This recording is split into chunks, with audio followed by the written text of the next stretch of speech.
According to the evangelist St. Luke. Glory to thee, O Lord, glory to thee. Let us attend. The Lord said, as ye would that men should do to you, do you also likewise to them. For if ye love them which love you, what thank have ye? For sinners also love those that love them. And if ye do good to them which do good to you, what thank have ye? For sinners also do even the same. And if ye lend to them of whom ye hope to receive, what thank have ye? For sinners also lend to sinners to receive as much again. But love ye your enemies, and do good, and lend, hoping for nothing again. And your reward shall be great, and ye shall be the children of the highest, for he is kind to the unthankful and to the evil. Be ye therefore merciful, as your Father also is merciful. Glory to thee, O Lord, glory to thee. Please be seated.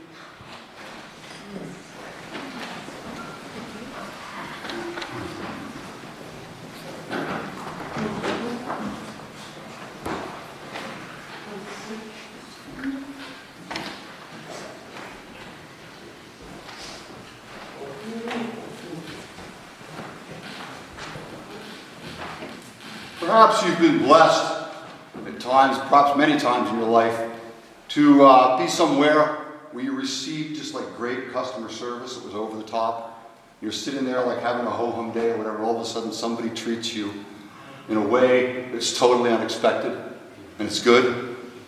Think of that time and think of how that lifted you out of whatever state of mind you were in. Even if it was a good state of mind, you got lifted higher. If it was a ho-hum or a bad state of mind, you were definitely lifted up. Good customer service. What's so amazing about it is that you didn't do anything to get it. You just showed up. You're just the regular customers like everybody else, just doing your thing on the day, wherever it might be, at a restaurant or a store or an airplane, whatever. And then all of a sudden somebody treats you just like you're somebody special. It just lifts you right up. Today God's asking us in the Holy Gospel to look at our interpersonal relationships and to kind of ask ourselves how we treat others. Do we treat them the way we would want to be treated? Or even maybe beyond that, what we expect? God's asking us a very important question today. How we treat others. In every relationship, from the casual relationship that you have, like that in a restaurant or something, to the most deep and intimate relationship with a spouse or a child or a really great friend. God's asking us, how do we treat others? And he gives us today a clear, a concise, an ever profitable standard by which we can guide all our actions towards our brothers and sisters, and yes, even to our enemies. So here's the standard. The standard is this: as ye would that men should do to you, do ye also to them likewise. As ye would that all men should do to you, do you also likewise to them. Here's the standard. It means to all mankind. He says to all men. We're supposed to act like this. It's a universal standard for every single interaction. Every single interpersonal action should be guided by this simple principle.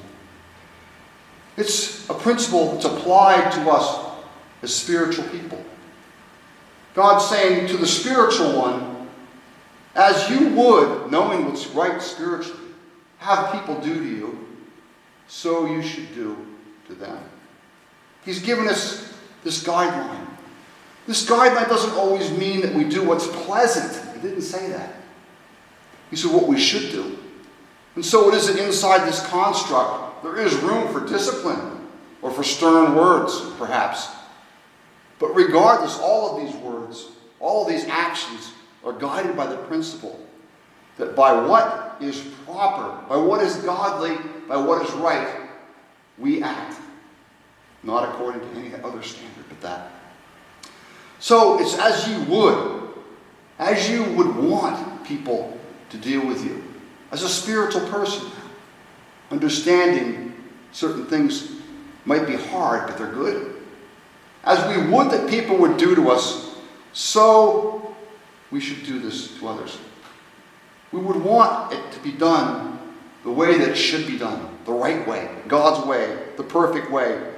The should is doing all things that are best in any circumstance for someone. And so it is that God guides us in all our relationships, in every interaction, to this high standard, this beautiful standard. And then he proceeds to give us 3 areas that we fail in. I think the 3 areas are interesting. One applies to our heart, that which is love. One applies to our hands, the doing good.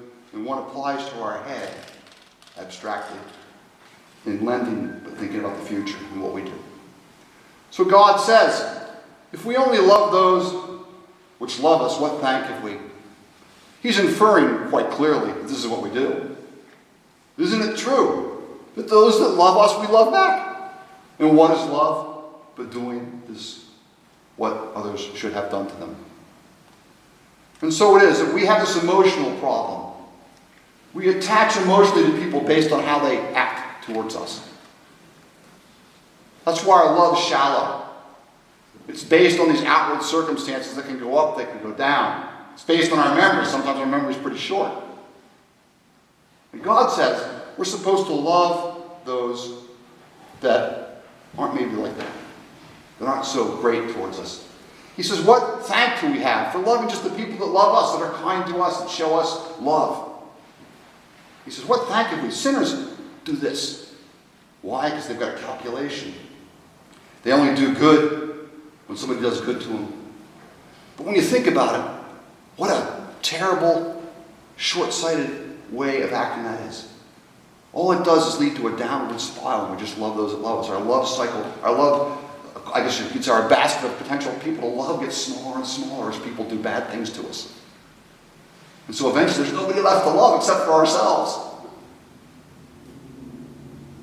This is what God is avoiding by giving us this warning. We're not supposed to treat people the way, and we're supposed to love people the way they love us. It's just a downward spiral. And he says we're not supposed to just do good to those which do good to us. And he's referring again, this is what we do. You do good to me, I do good to you. You do bad to me, I do bad to you. It reminds me of the old Hatfield and McCoy's feud you heard about in West Virginia. It's spilled out for generations. That every time they saw one from the other side, they'd shoot him or kill him or do something as bad as they could possibly to him. And all it did was go down, down, down, down, down. More and more death, more and more destruction, more and more hate, more and more evil, more and more bad things. God says we're supposed to do the exact opposite. What thank do we have if we just do what everybody else does? When they do good to us, we do something good back to them. Again, it's a downward spiral, just like the Hatfields and McCoys. One bad deed leads to another, to another, to another. It just spirals out of control. What he's inferring is that that's what we do, but that's not what we should be doing. We should be doing the opposite. One good deed, like that kind word in the restaurant, begins to lift people. And that's what God's asking us to do.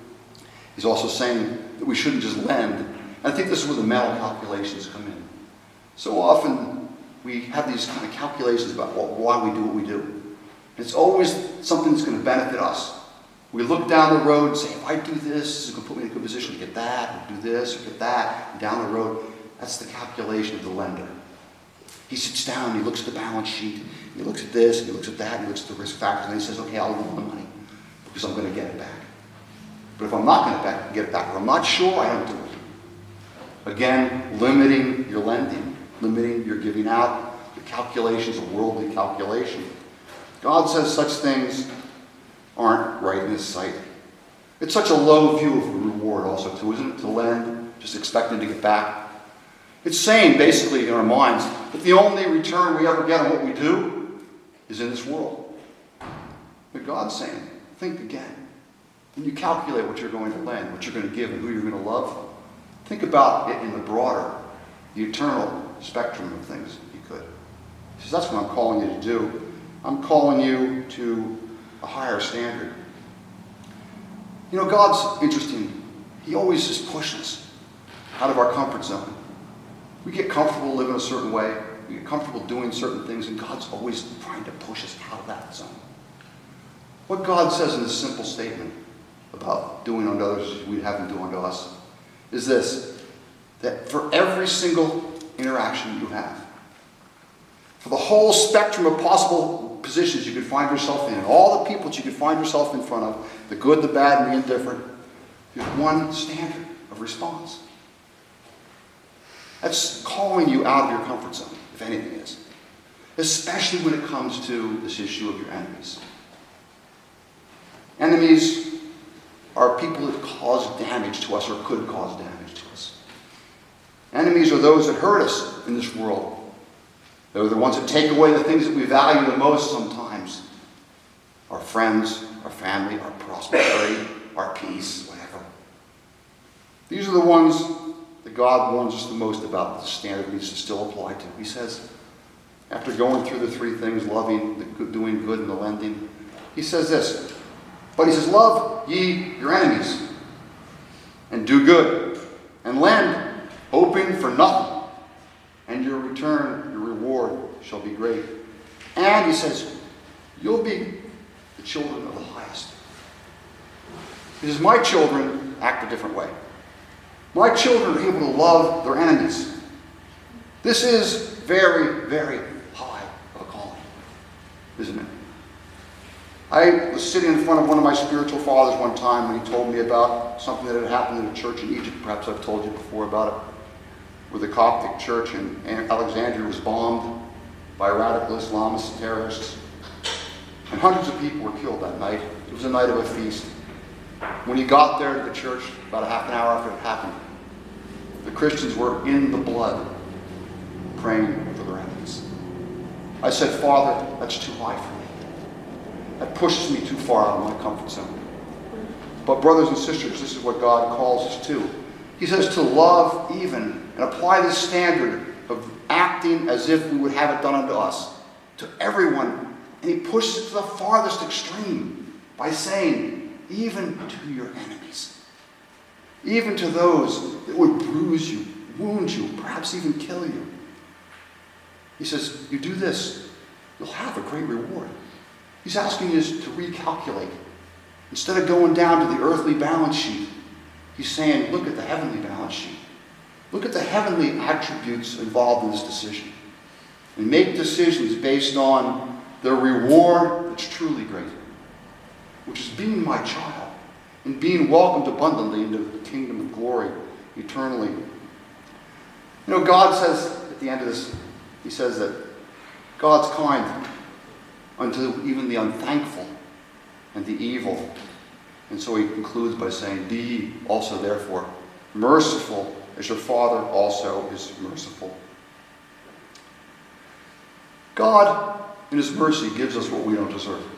It's kind of like why you're so happy when you go in and get somebody's good customer service all of a sudden. It brightens your day. You didn't deserve it.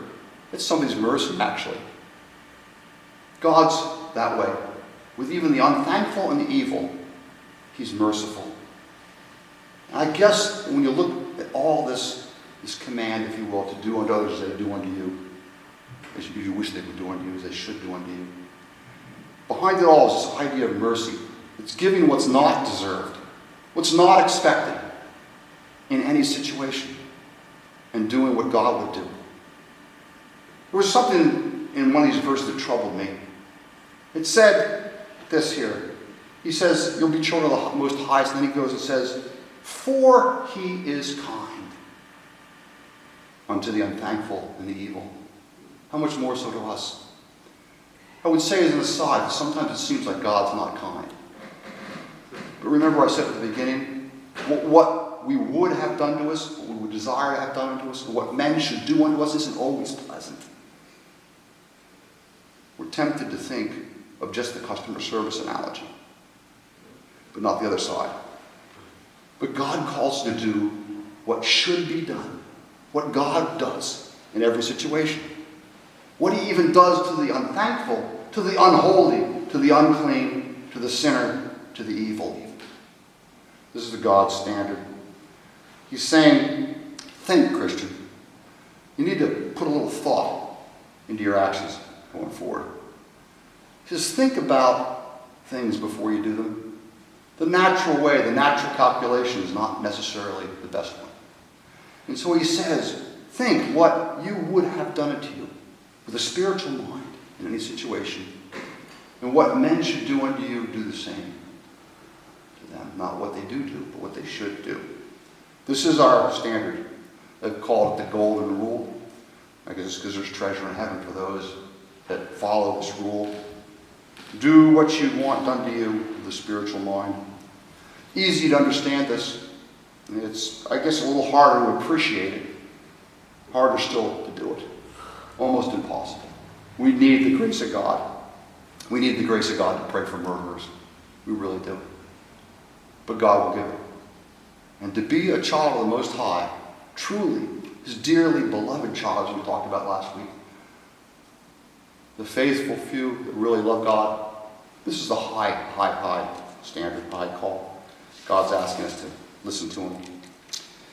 At the end of the day, we should treat everyone like they are special. Because they are special in God's sight. But even beyond that, we should treat everybody like they're special because we're desiring to be special. God's special, beloved children. God calls us to this, as we would, that men should do to us, do likewise to them. May God help us to be those that lift those around us by unexpected mercy. We lift them, and we take and break that cycle of evil, like the Hatfield and McCoy feud that went down, one sin after another, give them what they deserve. We'll be the opposite. We'll be those that do good unexpectedly and brighten people, enlighten them, show them God's love, show them God's mercy, show them God's goodness, show them how God rewards. In the name of the Father, and the Son, and the Holy Spirit.